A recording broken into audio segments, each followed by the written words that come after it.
Hi friends, TNPSC group 1 notification இன்னைக்கு வெளியிட்டிருக்காங்க. So இந்த நோட்டிஃபிகேஷனில் கொடுத்துருக்கக்கூடிய இம்பார்ட்டன்ட் கீ பாயிண்ட்ஸ் இந்த வீடியோவில் பார்க்கலாம். இந்த இன்ஃபர்மேஷன் நிறைய பேருக்கு ஷேர் பண்ணுங்க. ஓகே, இதான் அந்த notification number 4/2024.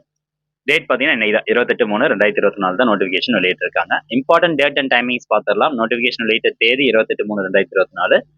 So application submit பண்ணுறதுக்கான கடைசி டேட் பார்த்தீங்கன்னா 27/4/2024 நைட் 11:59 நீங்கள் அப்ளிகேஷன் சப்மிட் பண்ணியிருக்கணும்.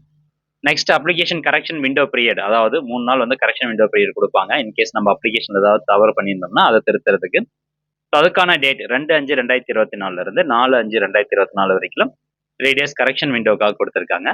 இந்த கரெக்ஷன் விண்டோ பீரியட்ல நீங்க புதுசாக அப்ளிகேஷன் வந்து சப்மிட் பண்ண முடியாது. அப்ளிகேஷன் சப்மிட் பண்றதுக்கு 27/4/2024 தான் கடைசி டேட்.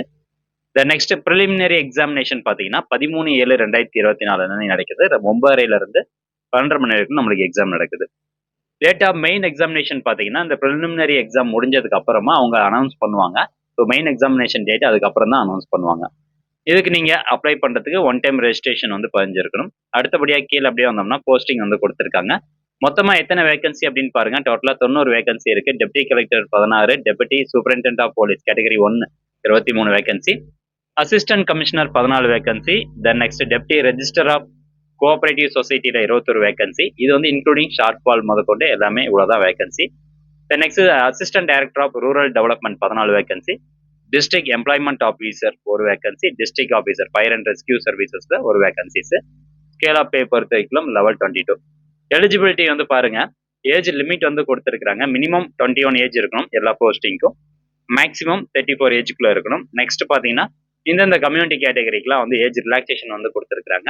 ஸோ அதிகபட்சமாக டெப்டி கலெக்டர் அப்படின்னா 39 வயசு வரைக்கும் நீங்கள் இந்த எக்ஸாமுக்கு அப்ளை பண்ணிக்கலாம். ஸோ யார் யாருக்கு அந்த ஏஜ் கன்செஷன் அப்படின்னு பாருங்க, MBC, BC, BCM, SC, ST மற்றும் டெசிடியூட் விடோஸ் எல்லா கம்யூனிட்டிஸ்லையும். ஸோ அவங்க எல்லாத்துக்குமே இந்த ஏஜ் லிமிட்டாக வந்து கொடுத்துருக்காங்க. தென் நெக்ஸ்ட் அப்படியே கீழே வந்தோம்னா சப்போர்ட்டிங் டாக்குமெண்ட்ஸ் பொறுத்த வரைக்கும் ஏஜ் மென்ஷன் பண்ணுறதுக்கு உங்களுடைய பர்த் சர்டிஃபிகேட்டோ அல்லது 10th ஸ்டாண்டர்ட் அல்லது 12th ஸ்டாண்டர்ட் மார்க் ஷீட் கம்பல்சரியாக வேணும்.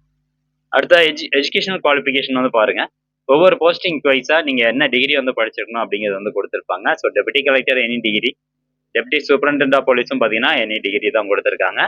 So assistant commissioner commercial taxes, so இவங்களுக்கு வந்து பார்த்தீங்கன்னா எனி டிகிரி அப்படி இல்லைனா அதர் திங்ஸ் ஈக்குவல் என்ன கொடுத்துருக்காங்க பாருங்க, BCom degree, BL degree, BCom PL.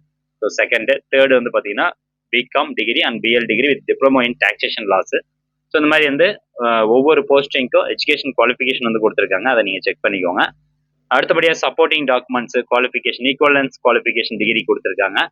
தென் நெக்ஸ்ட் பார்த்தீங்கன்னா post of deputy superintendent of police and district officer fire and rescue சர்வீசஸ்க்கு வந்து இந்த உடல் தகுதி வந்து கொடுத்துருக்காங்க. மென்னாக இருந்தீங்க அப்படின்னா ஹைட் 165, அதே தான் ஃபயர் அண்ட் ரெஸ்கியூ சர்வீசஸ்க்கும் 165 சென்டிமீட்டர் இருக்கணும். செஸ்ட் மெஷர்மெண்ட் வந்து நார்மல் கண்டிஷன்ல 86, எக்ஸ்பேன்ஷன் 5 சென்டிமீட்டர் எக்ஸ்பேன்ஷன் இருக்கணும். வெயிட் ஒன்றும் பிரச்சனை கிடையாது. ஆனால் வந்து பார்த்தீங்கன்னா 50 கேஜிக்கு மேலே இருக்கணும் அப்படின்னு சொல்லியிருக்காங்க. District officer fire and rescue சர்வீசஸ்க்கு.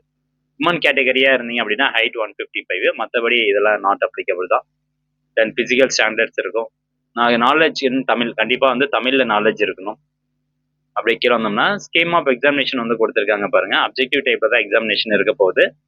Gender studies 175 question, aptitude and mental ability test SSLC ஸ்டாண்டர்ட்ல 25 கொஸ்டின், டோட்டலாக 200 கொஸ்டின், மேக்ஸிமம் மார்க் 300, டியூரேஷன் 3 மணி நேரம்.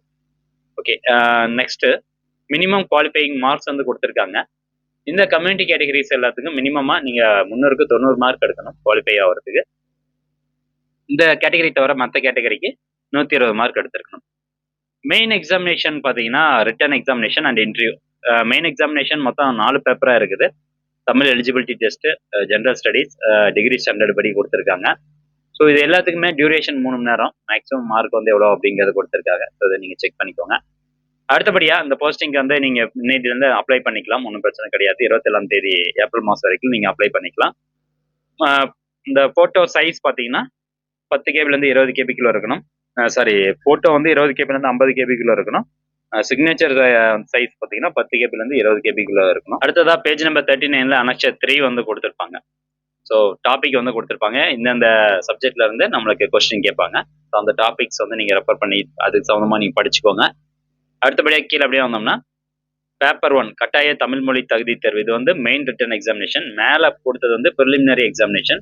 ஒன்ஸ் நீங்க பிரிலிமினரி எக்ஸாமினேஷன்ல பாஸ் ஆயிட்டீங்க அப்படின்னா மெயின் ரிட்டன் எக்ஸாமினேஷன் எழுதணும்.